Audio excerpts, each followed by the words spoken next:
Hello students, तो आज इस वीडियो में हम लोग शुरू करने जा रहे हैं रिलेटिव डेंसिटी। आपने मेरा पिछला वीडियो देखा था डेंसिटी के बारे में। यहां पर वर्ड आया रिलेटिव डेंसिटी, यानी शॉर्ट में जिसको हम बोलते हैं आरडी। देखिए रिलेटिव डेंसिटी क्या है। रिलेटिव डेंसिटी एक रिलेटिव, जैसे हमने वर्ड इसमें आ रहा है रिलेटिव कंपैरिजन, तुलना करना।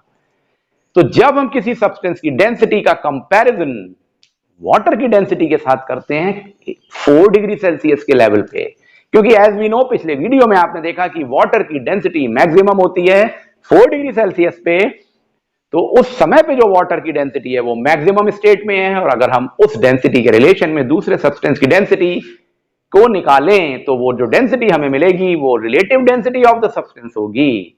मींस एक सिंपल सा बात आ गई, रिलेटिव डेंसिटी और RD of the substance is the ratio of the density of the substance to the density of water at 4 degrees C. Means the RD of the substance is the ratio of the density of the substance to the density of water. ये हमेशा mention करेंगे क्या? 4 degree Celsius. तो बस वही formula बन गया। RD of the substance is equal to density of substance upon density of water at 4 degree C, जिसको हम rho S upon rho W भी लिख सकते हैं। क्योंकि हम जानते हैं कि density is equal to mass upon volume होता है, तो हम क्या लिख सकते हैं? अब मास और वॉल्यूम के रिस्पेक्ट में अगर बात कर लें तो relative density of the substance is equal to mass of unit volume. देखिए mass of unit volume of substance upon mass of unit volume of water at 4 degree C ले सकते हैं, या हम ले सकते हैं RD of the substance is equal to mass of the substance upon mass of the equal volume of the water at 4 degree C. तो in this वे आपके सामने आरडी निकालने के 3 फॉर्मूले बन गए। अब जरा इसकी यूनिट और इसका रिलेशनशिप वाटर के रिस्पेक्ट में और बाकी अदर एस्पेक्ट्स को देख लें। अगर हम यूनिट ऑफ आरडी की बात करें तो आरडी की कोई यूनिट नहीं होती है। क्यों नहीं होती है? क्योंकि ये तो एक प्योर रेशियो है। तो RD is unitless property because it is a pure ratio of the density of substance to the density of water at 4 degree C. तो अब हम डेंसिटी और रिलेटिव डेंसिटी का रिलेशनशिप देख लें with respect to density of water, और इस पे न्यूमेरिकल कैसे करते हैं ये समझ में आ जाएगा। तो देखिए अगर हम सीजीएस सिस्टम की बात करें तो हम लिखेंगे RD of the substance is equal to density of the substance upon density of water. कितनी होती है? जैसा कि हम जानते हैं, ये हम पढ़ चुके हैं, 1 ग्राम पर सेंटीमीटर क्यूब। तो आपने आरडी ऑफ द सब्सटेंस निकालना है तो आप density of substance upon 1 gram centimetre cube लिखेंगे, पर सेंटीमीटर क्यूब लिखेंगे। किस सिचुएशन में? जब density of the substance CGS system में निकालना है।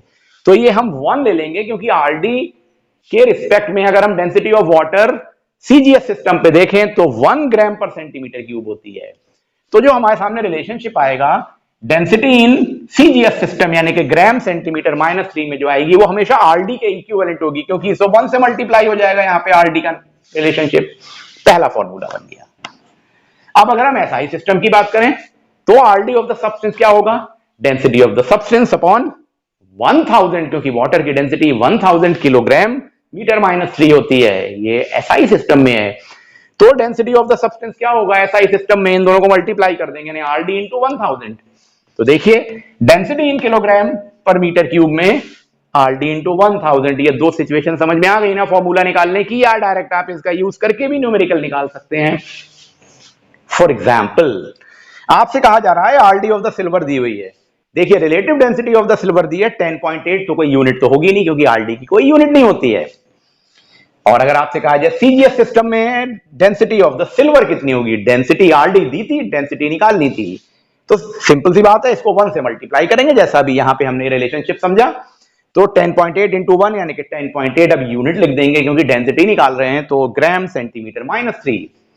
और अगर कहा जाए density of the silver in SI system निकालिए तो देखिए क्या करते हैं, 1000 से मल्टीप्लाई करते हैं। तो 10.8 इंटू 1000 यानी कि 10.8 into 10 to the power 3 kilogram per metre cube. ये आंसर आ गया आपका इस तरह से।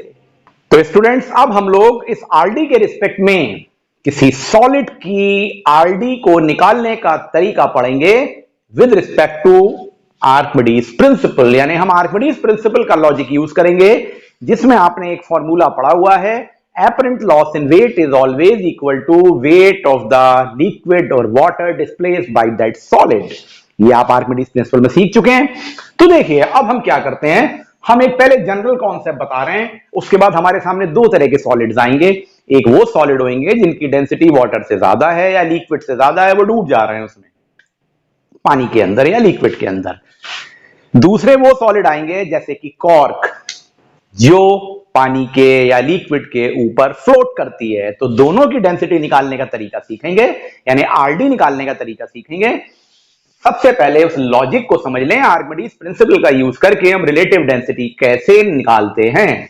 तो देखिए, जैसा कि हम जानते हैं relative density of A solid, एक जनरल वे में सॉलिड लिया, अभी हम ये बात नहीं कर रहे हैं कि हैवियर है कि लाइटर है वो solid. RD of the solid निकालने के लिए हम फॉर्मूला सिंपल सा जानते हैं, जो आरडी का फॉर्मूला होता है कि mass of the solid upon mass of the equal volume of the water at 4 degree C, क्योंकि relative density is equal to density of the substance upon density of the water at 4 होता है, और density is equal to mass upon volume होता है। तो हम मास के respect में सॉलिड का फॉर्मूला लिख ले रहे हैं यहां पर आरडी निकालने के लिए। तो RD of the solid is equal to mass of the solid upon mass of the equal volume of the water at 4 degree C लिख लिया। अब देखिए क्या कर रहे हैं, mass of the solid upon, देखिए यहां पे लिखा हुआ है mass of the water displaced by the solid. इसका क्या मतलब है, हमने पढ़ा था ना कि एक लिक्विड है या ये वाटर है, अभी तो वाटर लेके चल रहे हैं। इस वाटर में जब आप एक सॉलिड को डालते हैं तो इस पे अपथ्रस्ट लगता है, अपथ्रस्ट लगता है तो हमको एपरेंट लॉस इन वेट पता लगता है, यानी wait of solid in air minus weight of solid in water या लिक्विड। तो जो यहां पे ये इस जगह का वाटर डिस्प्लेस होगा उसका वेट या मास निकालें, तो हमने लिख दिया मास of the solid upon mass of the water displace, क्योंकि ये भी तो वाटर डिस्प्लेस होगा यहां से, तो इसका मास निकाल लिया। इसका मास किसके बराबर होगा, according to principle of upthrust apparent loss के बराबर होगा। तो अब हम मास को वेट में कन्वर्ट कर लें m इंटू जी के रिस्पेक्ट में, तो हम लिख सकते हैं weight of the solid upon weight of the water displace, यानी कि relative density of solid is equal to weight of the solid upon weight of the water displaced. और इसको लिख सकते हैं weight of the solid in air upon apparent loss in the weight, क्योंकि जब यहां का रिलेशन निकालेंगे तो ये एपरेंट लॉस को देगा ना, तो apparent loss in weight of the solid in water आ जाएगा। ये हमारा आर्किमिडीज प्रिंसिपल का लॉजिक है। तो फाइनली एक जनरल फॉर्मूला बन के आया, relative density of solid is equal to weight of the solid in air, weight of the solid in air upon weight of the solid in air minus weight of solid in water, क्योंकि हम जानते हैं Archimedes principal में पढ़ चुके हैं, apparent loss in the weight of the solid in liquid किसके बराबर होता है, apparent wait of solid wait of the solid in air minus weight of solid in water या लिक्विड। इन जनरल लिख देते हैं W1 upon W1 minus W2। W1 क्या है, wait of the solid in air, और W2 wait of solid in water है। तो यहां पर ये वाटर भी हो सकता है, लिक्विड भी हो सकता है। इस रिलेशन में अब दो तरह के सॉलिड्स हैं, उनका हम एक्सपेरिमेंटल वेरिफिकेशन के थ्रू आर्किमिडीज प्रिंसिपल का यूज करके आरडी का फॉर्मूला तैयार कर लेते हैं। वो सॉलिड जो कि आसानी से पानी में डूब जाते हैं या लिक्विड में डूब जाते हैं, मींस उनकी डेंसिटी ऑफ द वाटर और लिक्विड से ग्रेटर है और वो इनसॉल्युबल है उस सॉल्यूशन में। अगर उनकी रिलेटिव डेंसिटी हमको निकालनी है तो हम क्या करते हैं, आर्किमिडीज प्रिंसिपल वाला लॉजिक लगाते हैं। सबसे पहले उस सॉलिड को एयर में वे कर लेते हैं, तो हम कहते हैं weight of the solid in air is W1। अब उसको पानी भर के कंटेनर में पानी में डाल के उसको वे करते हैं तो वेट बदल जाएगा, जैसा कि हम जानते हैं यहां पे अपथ्रस्ट लगेगा तो वेट में कमी आ जाएगी, तो वेट कम हो जाएगा। तो W2 is the weight of solid in water. Naturally W1 will be greater than W2 होगा, यानी वेट इन एयर ज्यादा होगा।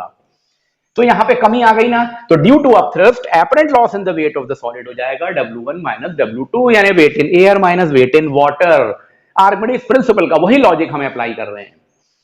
और जैसा कि अभी हमने कॉन्सेप्ट सीखा था, रिलेटिव डेंसिटी ऑफ सॉलिड क्या होगा, weight of solid in air upon weight of solid in air minus weight of solid in water, यानी apparent loss in the weight, इसी को तो कहते हैं।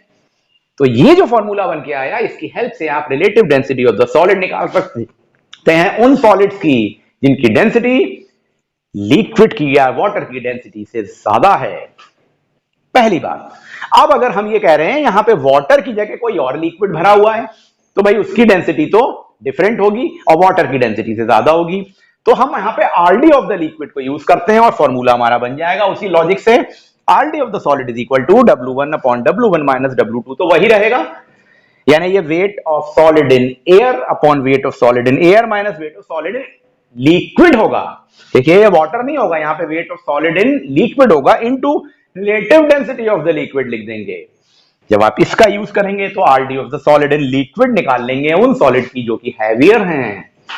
अब हम जैसे कि कॉर्क है उसके लिए जो कि लाइटर है, जिसकी डेंसिटी वाटर या लिक्विड की डेंसिटी से कम है और वो फ्लोट करता है, अगर उसकी रिलेटिव डेंसिटी निकालना चाहें तो कैसे निकालेंगे, क्योंकि वो तो लिक्विड में डूबेगा ही नहीं। आइए उसको देख लेते हैं। अब हम लोग उन सॉलिड्स की रिलेटिव डेंसिटी को कैलकुलेट करेंगे जो कि पानी पे फ्लोट करते हैं या किसी लिक्विड पे फ्लोट करते हैं, जैसे कि कॉर्क। कॉन्सेप्ट वही होगा, रिलेटिव डेंसिटी निकालने का तरीका आर्किमिडीज प्रिंसिपल की हेल्प से, जिसमें हम पढ़ते हैं RD of a substance is equal to weight of the substance in air upon weight of the substance in air minus weight of substance in water या liquid, यानी कि apparent loss in weight। Logic वही है देखिए, लेकिन क्या फर्क है, क्योंकि ये पानी के अंदर तो डूबा ही नहीं, तो अब थ्रस्ट किस तरह से लगेगा, वाटर डिस्प्लेस क्या होगा, इस लॉजिक को समझना है। तो देखिए अब क्या करते हैं, हम एक कॉर्क ले लेते हैं। देखिए ये कॉर्क है हमारे सामने, हमको पता है कॉर्क की डेंसिटी कम होती है, किसकी डेंसिटी से, वाटर की डेंसिटी से, तो ये फ्लोट करेगी। तो ये कॉर्क ले लिया। अब हम साथ में एक हैवी डेंसिटी मटेरियल जो कि आसानी से पानी में सिंक कर जाएगा उसको ले लेते हैं, जिसका नाम देते हैं सिंकर। तो सिंकर को हमने ये डार्क सर्कल से बनाया है। देखिए सिंकर का मतलब ये सिंक कर जाना, ये हैवियर होगा जो लिक्विड में डूब जाएगा। हमने एक कॉर्क ले लिया और एक सिंकर ले लिया। अब हम क्या करेंगे, सबसे पहले हम सिंकर को पानी में सिंक करा देंगे। देखिए ये पहले डायग्राम में देखें आप, तो ये पानी के अंदर सिंकर आ गया और इसका वेट कर लिया, तो इसका वेट W1 आया। तो पहला पार्ट आया wait of the sinker in water, W1 है। अब हमने क्या किया, उस कॉर्क को, जो ये कॉर्क थी उसके थ्रेड से बांध दिया, लेकिन हवा में। देखिए कॉर्क एयर में है और सिंकर वाटर में है, और इसको वे किया तो हमने देखा ये W2 आया, ये डिफरेंट वेट आएगा। तो दूसरा स्टेटमेंट बना wait of sinker in water, ध्यान से समझिएगा, wait of sinker in water plus weight of the cork in air, इसका वेट W2 आ गया। दो काम कर लिए। तीसरी कंडीशन में अब हम सिंकर और कॉर्क दोनों को पानी में डुबो देंगे। देखिए दोनों पानी में आ गए और इसको फिर से वे कर लिया, तो ये वेट आ गया W3, means wait of the sinker in water plus weight of the cork in water, W3। तो कहने का मतलब है सबसे पहले हमने कॉर्क को सिंकर को लिया, पहले सिंकर को पानी में वे किया, फिर कॉर्क को हवा में और सिंकर को पानी में रख के वे किया, और उसके बाद दोनों को, कॉर्क और सिंकर को, पानी में वे कर लिया। तो क्या फायदा हुआ इससे, ये बन गया W1, W2, W3, GF, तीनों के वेट। अब अगर आप इन इक्वेशंस को देखें तो आपको क्या समझ में आएगा। देखिए यहां weight of the sinker in water है अलोन, और यहां पे weight of the sinker in water और weight of cork in air है। तो अगर इस इक्वेशन में से, पहली इक्वेशन से दूसरी इक्वेशन को माइनस कर दें तो क्या मिल जाएगा, ये दोनों तो कैंसिल हो जाएंगे, weight of sinker in water और मिल जाएगा wait of cork in air. देखिए यही तो चाहिए था हमको। तो हमने निकाल लिया weight of the cork in air W2 minus W1। तो weight of the sinker in water plus weight of the cork in air में से ये weight of the sinker in water को माइनस कर दिया, तो W2 माइनस W1, हमारे सामने weight of cork in air आ गया। अब अगर हम इस और यहां की इक्वेशंस को देखें, weight of sinker in water और weight of cork in water W3 है, और ये weight of sinker in water है। अगर W3 में से W1 को माइनस कर दें तो यहां देखिए ये दोनों कैंसिल हो जाएंगे, weight of sinker in water, तो हमें weight of cork in water मिल जाएगा। देखिए weight of cork in water W3 minus W1 मिल गया, क्योंकि हमें आरडी निकालने के लिए weight of cork in air और वाटर चाहिए था। देखिए वो निकल आए। ये मेथड अप्लाई करते हैं यूजिंग द सिंकर। तो हमने wait of cork in air निकाल लिया W2 माइनस W1, और weight of cork in water निकाला W3 माइनस W1। अब निकालेंगे एपरेंट लॉस इन वेट, यानी wait of cork in air minus weight of cork in water, और उससे फिर फॉर्मूला बनाएंगे। देखिए वो कैसे बनेगा। तो अब हमने apparent loss in the weight of the cork को निकालना है, तो इसके लिए क्या करेंगे, wait of the cork in air minus weight of cork in water, और ये दोनों हम निकाल चुके हैं। तो कितना निकाला है, W2 minus W1 wait of cork in air था, और weight of cork in water था W3 माइनस W1। जब इन दोनों को सॉल्व करेंगे तो आपके सामने आएगा W2 माइनस W3, इसको सॉल्व करके, क्योंकि यहाँ पे W1 और W1 कैंसिल हो जाएंगे। तो अब आपके सामने फॉर्मूला है आरडी का, RD of the cork is equal to weight of cork in air upon apparent loss in the weight of cork, जो अभी निकाला है। तो weight of cork in air देखिए ये है W2 माइनस W1, तो हमने लिखा RD is equal to W2 minus W1 इसकी जगह, और apparent loss in weight W2 minus W3 minus W3। तो आरडी निकालने का फॉर्मूला बन गया W2 minus W1 upon W2 minus W3। इस तरह से हम कॉर्क की आरडी को कैलकुलेट कर सकते हैं यूजिंग ए सिंकर। तो in this way we have completed the topic relative density. Next video में हम लोग मिलेंगे और फर्दर स्टडीज के साथ। Thank you.